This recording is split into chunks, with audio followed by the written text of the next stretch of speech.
Paz e luz, vamos continuar e vamos continuar falando acerca do purgatório, né? O Papa Pio IV, ou Pio IV, ele lançou um trecho do seu credo, dizendo: sustento com constância que há um purgatório e que as almas nele detidas são ajudadas com o sufrágio dos fiéis. Então, esta é um credo da Igreja Católica, lançado pelo Papa Pio IV. Esse credo, ele até hoje está em eminência e acredita que as pessoas que têm algum problema, elas vão para o purgatório, para o limbo, e lá elas vão purgar os seus pecados com a ajuda da igreja. A igreja vai orar por essas pessoas, vai rezar por essas pessoas, e essas pessoas vão se livrar do purgatório. A doutrina do purgatório e a Bíblia. Certamente esta maldade não será expiada até que morrais.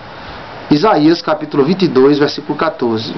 Segundo o catolicismo romano, isto quer dizer que os pecados podem ser purgados depois da morte.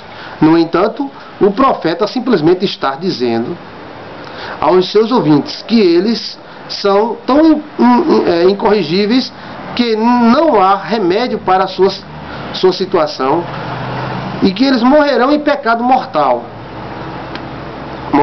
para o qual os próprios líderes do catolicismo admitem não haver purgatório nem perdão após a morte. Então, existe o pecado mortal e o pecado sem ser mortal, pecado capital e o pecado não capital. Então, eles acreditam que o pecado mortal não tem perdão, nem aqui nem na outra vida.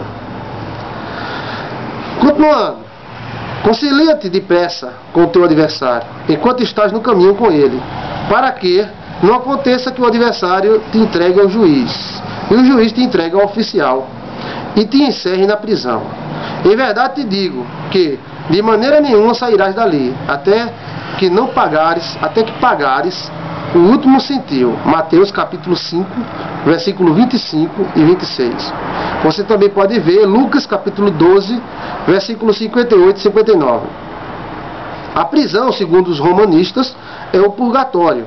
E a expressão de maneira nenhuma sairás dali enquanto não pagares o último centil quer dizer que ninguém pode sair do purgatório até que pague totalmente o preço da dívida, os pecados que ele cometeu e que não foram expiados enquanto ele vivia. Então esta é a crença do purgatório romanista.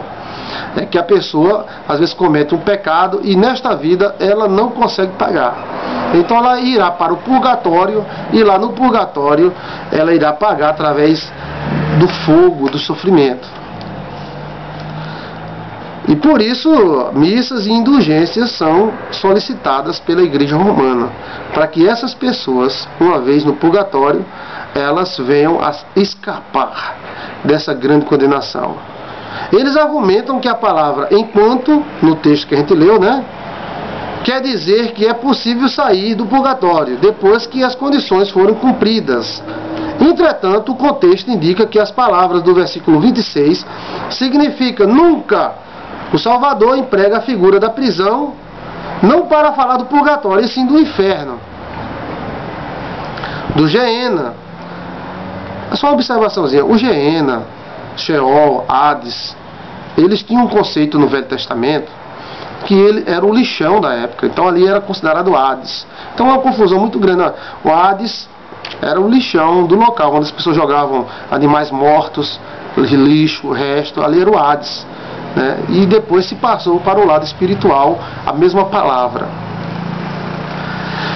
Vamos continuar na nossa apostila. Diz assim: ele nos mostra a necessidade de estarmos reconciliados com o nosso semelhante, pois afirma: qualquer que lhe chamar o seu irmão louco será réu do fogo do inferno.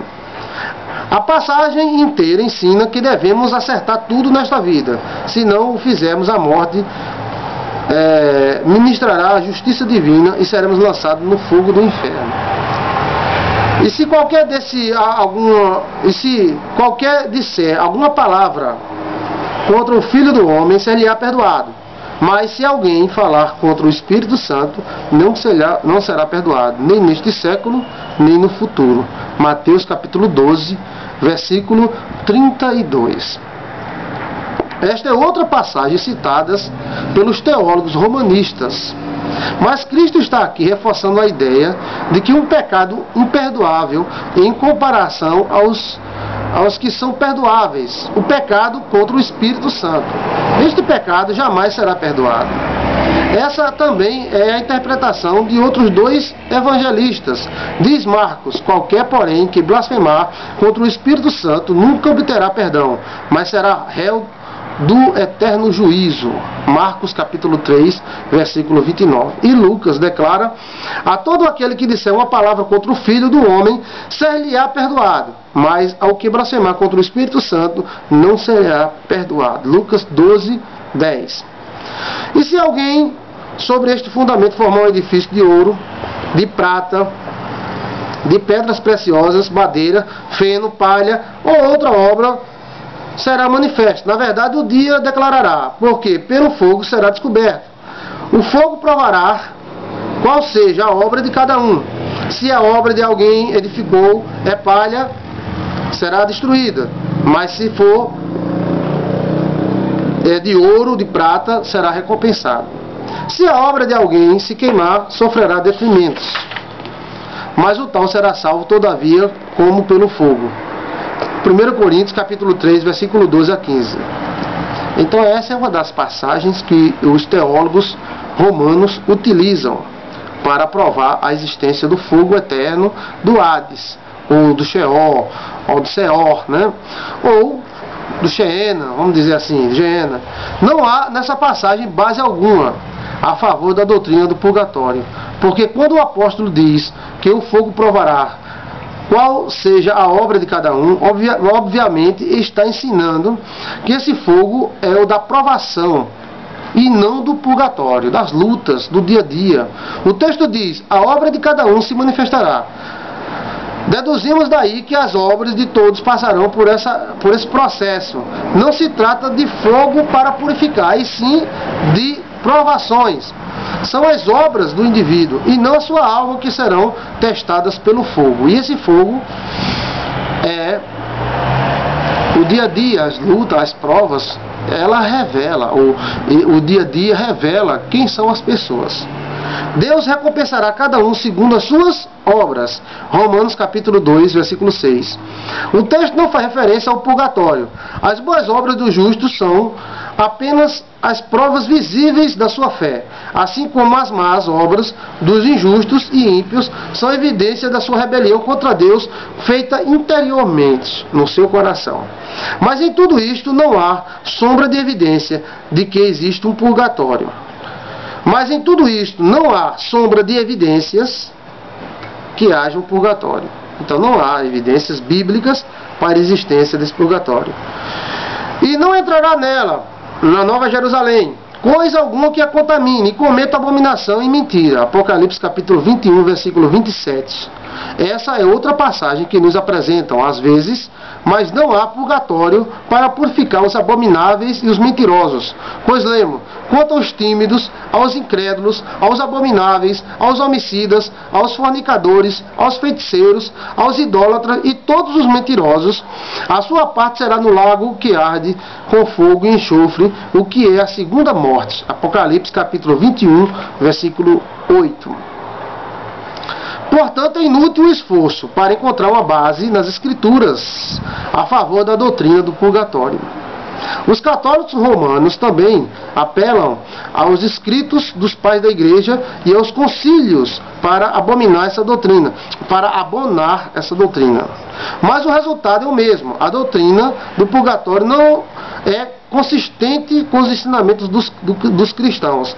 Não encontramos base na revelação bíblica dos cristãos, no Novo Testamento, para a existência de um lugar de purificação.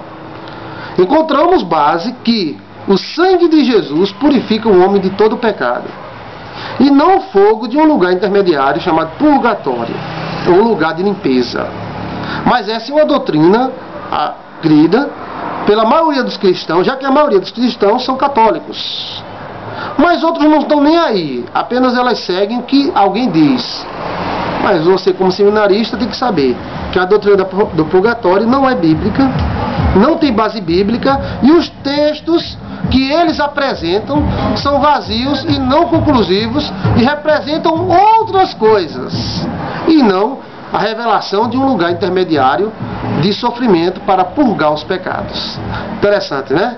Vamos continuar estudando?